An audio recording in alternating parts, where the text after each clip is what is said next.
he's written the sentence. He says, the inhalation of cold, dry gas can cause shorter-term damage to the airway epithelium. What is wrong with that statement?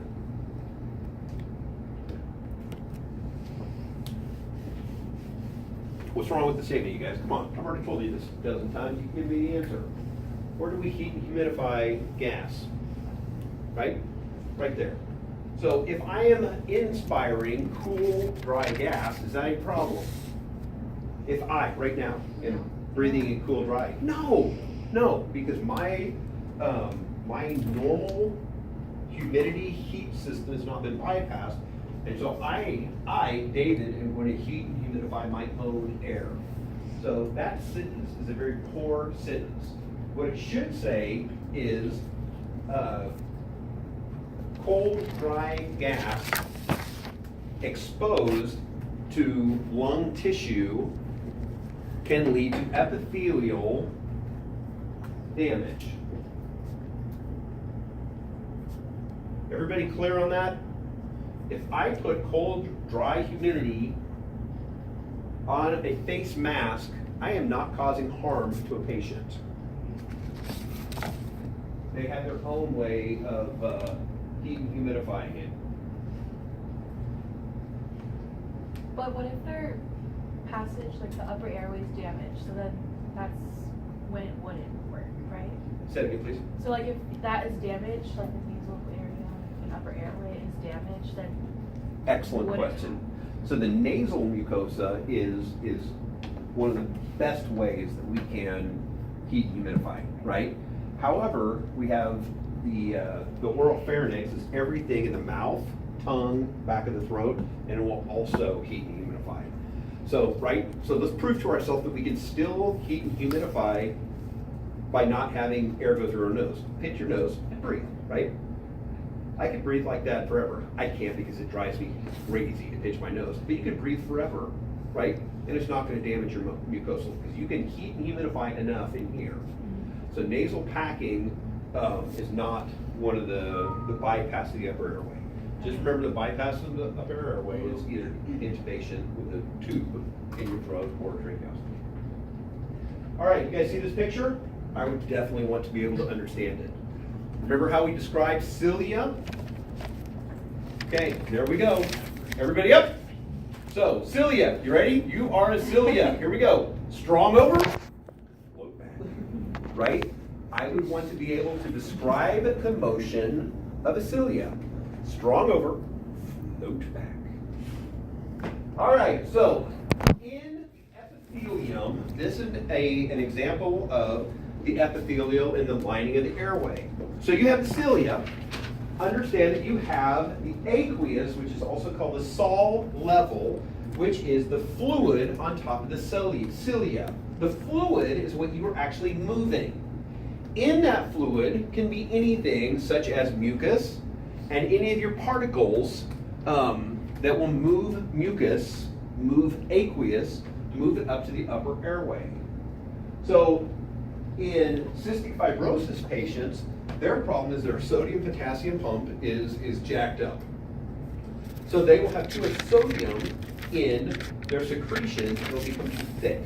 So the aqueous level will end up not becoming dysfunctional because it's so thick that the cilia cannot go, right? It will go because it's so thick with cystic fibrosis. one more time.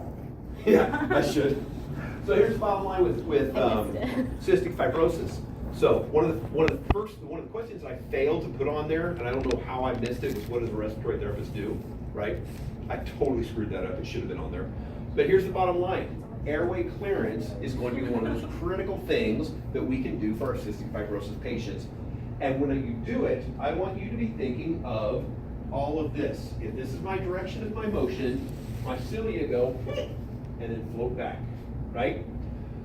Know what a goblet cell is, know what your submucosal cells are, know what your cilia cells are, be able to label all of that.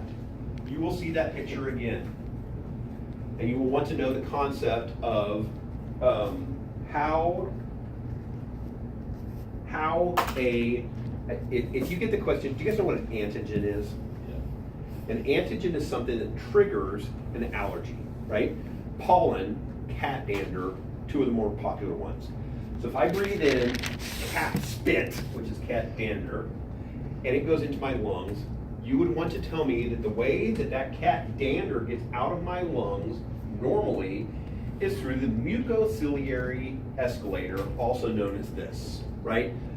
We'll talk about that a little bit. But here's the bottom line. It gets up to a level where you can actually cough whatever that antigen is out. So I would want to know this picture very well. Let's see, what else do we have here?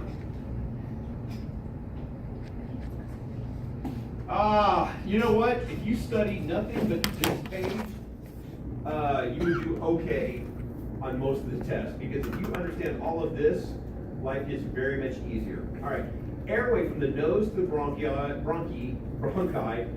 heat and humidifies inspired gas to a level of the BTPS, equivalent to 44 at 37. Now, so everybody, come on back over here. Come on. you're killing me. Let's go quickly. Come on.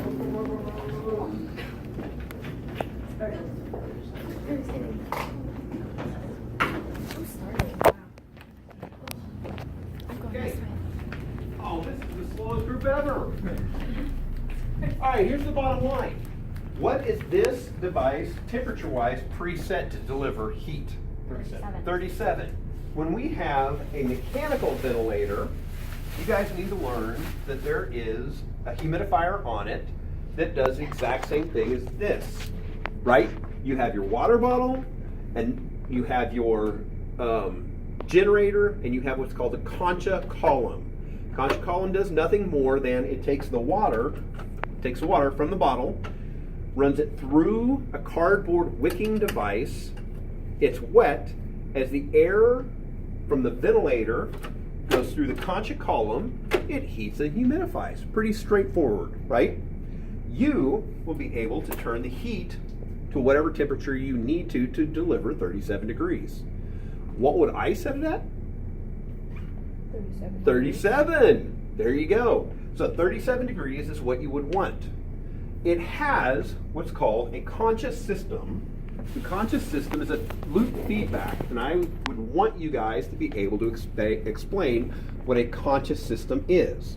Note that you have a heated wire going from your concha system, and you have one wire at the back, one wire at the top. Okay? What that does is this allows the heater to know what the temperature is at the patient, what's being breathed in. So it can be 40 degrees here, but as long as it's 37 degrees here, you're perfect. Make sense? Okay, so what is going to affect some of the temperature difference between here and here?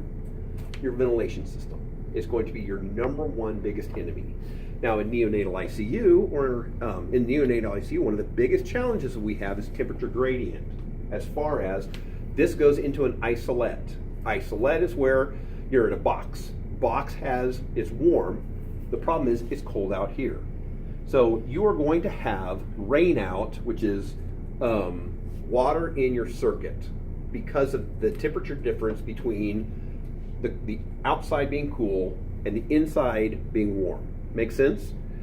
So one of the things that we've added to make sure that this does not have as much rain out is, do you guys look in this thing really closely? Look really closely. Do you see what's inside? Heated wires. It's not if you're too far back. Come on. Come around. Come on. Here's the bottom line. Heated wires give you a constant gradient of temperature inside. So that even if it's cold out here and it's warm in the incubator for the baby, this heated wire will heat up and keep the temperature of the air at a constant level.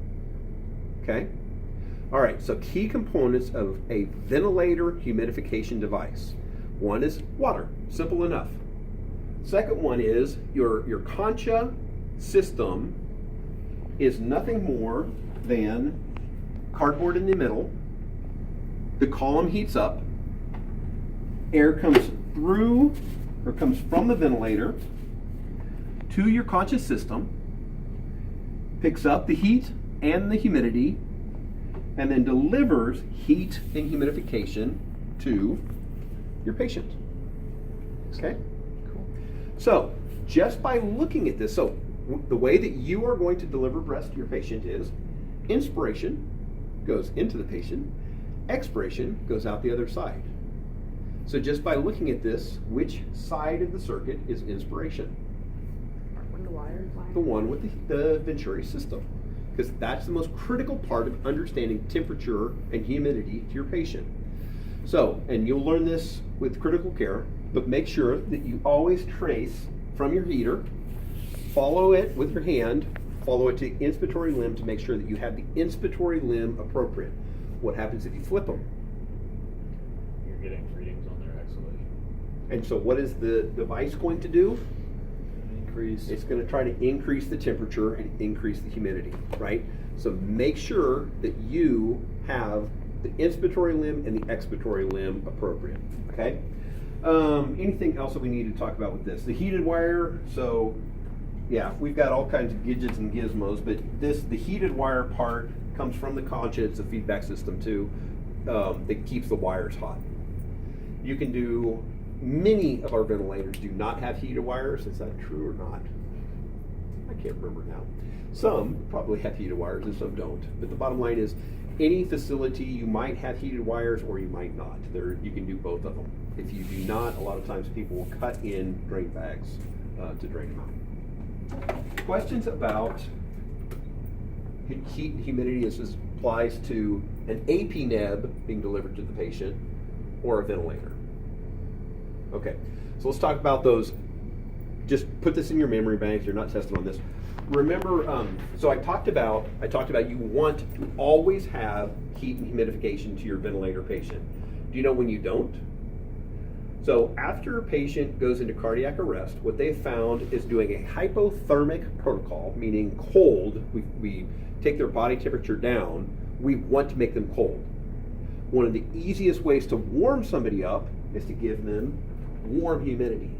So if a patient dies on you and you bring them back to life, you will turn off your humidifier because you do not want to warm the patient. You want that patient's core body temperature to be low to preserve brain cells, right? So that's one of the times. Is there any weird things about the AP neb? No. I mean, either you use it with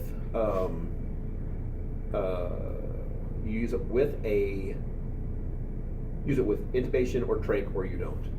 So the one weird time that I had was they had a tracheostomy, but also had facial surgery for cancer. And the guy kept complaining about being dry. And so what our medical director told us, what I was thinking about doing was putting a face shield on and a trach shield and having two different devices. What our medical director told us was, go ahead and just give them water. Give them a glass of water for them to drink, and that'll help the feeling of dryness a little bit better. I overthought it, by the way. All right, questions about this, you guys? Heat and humidification. All right, so let's go talk a little bit more about what's in here. You guys remember what relative humidity is? That is a generator. We just called it Aerosol that. generator. We just Really? called it Aerosol.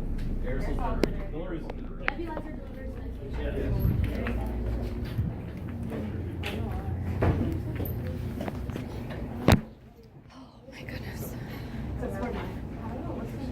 medication. Go green. All right, you guys, let's take a break. Get up, move around a little bit. We only have about 10 more minutes. So get up, move around for a few seconds. Think